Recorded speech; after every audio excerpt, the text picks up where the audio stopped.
안녕하세요. 가정의학과 전문의 김태균입니다. 누구나 다 아는 진리가 있죠. 살을 빼고 싶다면 적게 먹고 많이 움직여라. 사실 말은 정말 쉽지만 죽지 않을 만큼 조금 먹고 죽도록 운동해야 겨우 살이 빠집니다. 너무너무 억울한데 그렇다면 대체 얼마나 굶어야 살이 빠질까요? 결론부터 말씀드리면 무조건 적게 먹는다? 살 안 빠집니다. 지금부터 무조건 먹고 싶은 걸 참는 것이 아니라 덜 참아도 되고 지속 가능한 똑똑하게 단식하는 방법을 친절하게 알려드릴 테니까 일단 구독 누르시고 이 영상 끝까지 시청해주세요. 구독하면 예뻐져요. 김태균의 뿜뿜. 실제 저희 경험담을 좀 들려드리면 15kg 정도 감량에 성공하고 단백질 섭취와 운동량을 늘려서 86kg 정도에서 지금은 한 74kg 정도 근육량을 좀 늘려서 이제 적정 체중을 유지하고 있는데요. 제 몸에 맞는 간헐적 단식을 찾아서 실천한 덕분입니다. 간헐적 단식의 대표적인 방식은 4가지가 있습니다. 16대8, 하루 16시간 단식, 8시간 동안 식사. 가장 인기 있는 방법이죠. 또 12대12, 12시간 단식, 12시간 식사. 초보자용이라고 할 수 있습니다. 5대2 방식, 일주일 중에 5일은 일반 식사, 2일은 500에서 600kcal로 제한. 그리고 24시간 단식, 일주일에 한 번 24시간 금식을 하는 겁니다. 그런데 문제는 이러한 단식을 실천하기 위해 끊임없이 나 자신과 싸우면서 먹고 싶은 음식을 참았는데 살이 빠지지 않고 오히려 다이어트 이전보다 살이 더 많이 찐다는 거죠. 그 이유, 단식이 끝난 후에 허기를 참지 못하고 고칼로리 음식을 약간 보상적으로 폭식하는 경우가 많기 때문입니다. 단식을 할 때 발생하는 그 공복감, 참을 수 없는 배고픔은 우리 신체 입장에서는 중대한 위기 상황입니다. 그래서 복부에 쌓인 지방을 분해해서 사용을 하게 되는데 그래서 일단 살이 빠지게 됩니다. 하지만 다시 많이 먹는다면 우리 몸은 이전에 겪었던 위기 상황에 대비하기 위해서 지방을 쌓아두려고 합니다. 야, 우리 주인 언제 또 안 먹을지 모르니까 일단 먹은 거 저장해두자. 이런 식으로 말이죠. 그러면 먹으면 먹는 대로 차곡차곡 살로 변하고 체중이 늘어나게 됩니다. 그럼 먹은 만큼 더 많이 움직이고 죽도록 운동하면 어떻게 될까요? 그래도 살 빼기는 어렵습니다. 지방 1kg을 빼는데 필요한 칼로리 소모량은 약 7,700kcal인데 이를 운동으로 환산하면 38시간을 걷거나 하루 하고도 반나절 이상인데요. 또는 120km를 달리거나 서울에서 충청도나 강원도까지 가는 수준이죠.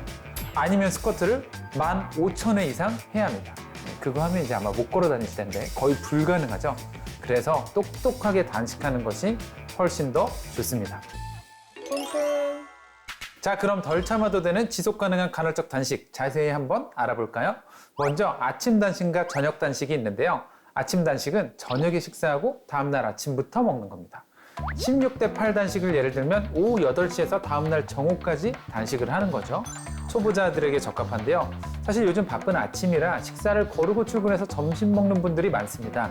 그래서 좀 더 쉽고 편할 수 있는데 대부분 식사 패턴이 점심, 저녁 중심이라 사회생활 하는데도 큰 불편함이 없습니다. 또 단식이 아침으로 설정돼 있어서 늦은 밤 폭식도 줄일 수가 있습니다.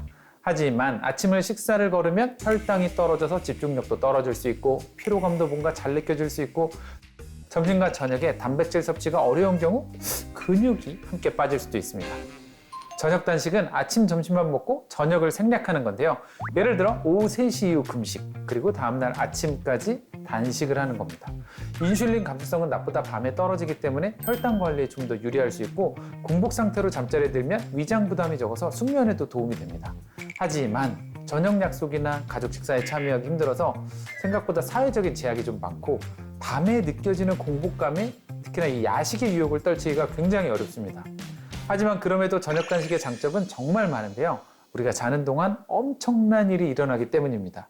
공복으로 잠을 자야만 일어나는 대사 과정들이 있는데요. 저녁 단식을 통해 소화기관의 부담을 덜어주면 신체는 이 에너지를 다른 중요한 기능에 사용할 수 있게 됩니다. 그중 하나가 세포의 재생과 회복인데요.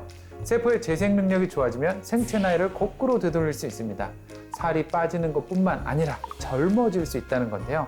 아침 단식과는 또 차원이 다른 효과를 볼 수 있는 겁니다. 그래서 저도 가끔은 저녁 단식을 실천하고 있는데요. 공복 상태에서 더 깊은 잠을 잘 수 있어서 중간에 깨는 일도 줄어들었습니다. 수면의 질이 좋아지니까 다음날 뭔가 활기차게 하루를 시작할 수 있게 되고요. 하지만 적응 기간에는 배가 고파서 오히려 잠을 잘 못 잤습니다. 이럴 때 저는 이제 특히 생각이 많이 났던 게 당연히 일단 맥주하고 족발, 비빔면, 오징어, 맥주 약간 이런 것들이 생각하고 항상 그럴 때 생각나는 게 있습니다. 아, 오늘 그냥 먹을까? 약간 이런 갈등들. 그럴 때 저는 최대한 무언가 다른 거를 일단 먹었는데요. 그 중에 이제 제일 많이 마신 게 차. 따뜻한 차를 좀 우려내서 계속 따라서 마십니다. 그러면 이제 무언가를 마시니까 이 위장이 부풀면서 좀 그래도 좀 뭔가 허기짐을 좀 극복할 수 있는 그런 느낌이었고, 그걸로 어렵다 싶으면 이제 제로 콜라 같은 거 아니면 탄산수를 좀 많이 활용을 했습니다. 그러니까 가능하면 사실 안 먹어보는 게 제일 좋은데요. 왜냐하면 그 다음날 그 느껴지는 약간의 성취감 플러스 되게 가벼운 느낌, 붓기도 적고 이런 걸 자꾸 느껴봐야 내가 먹고 싶은 것보다 안 먹었을 때의 결과가 더 좋은 거를 느끼면서 자꾸 안 먹을 수 있습니다. 그래서 간헐적 단식을 사실 지속하지 못하는 이유는 평생 이렇게 부족하게 먹어야 할 것 같다는 이 심리적인 요인, 굉장히 큰 타격이거든요. 하지만 먹는 양을 줄이는 데에는 1에서 3주 정도의 적응 기간 정도가 필요한데요. 딱 이만큼만 한 번만 해보세요. 우리가 살면서 1에서 3주 진짜 얼마 안 되는데 요만큼 해보신 분들도 진짜 많지 않거든요.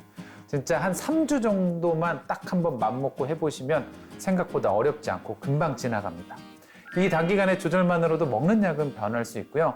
단 모든 사람에게 동일한 방법이 효과적인 건 아니니까 나에게 맞는 간헐적 단식에 대해서 궁금한 점이 있으시다면 댓글 달아주시면 또 친절하게 답변해 드리도록 하겠습니다. 구독하면 예뻐져요. 뿜뿜. 닥터 김태균과 함께라면 하루하루 더 예뻐져요.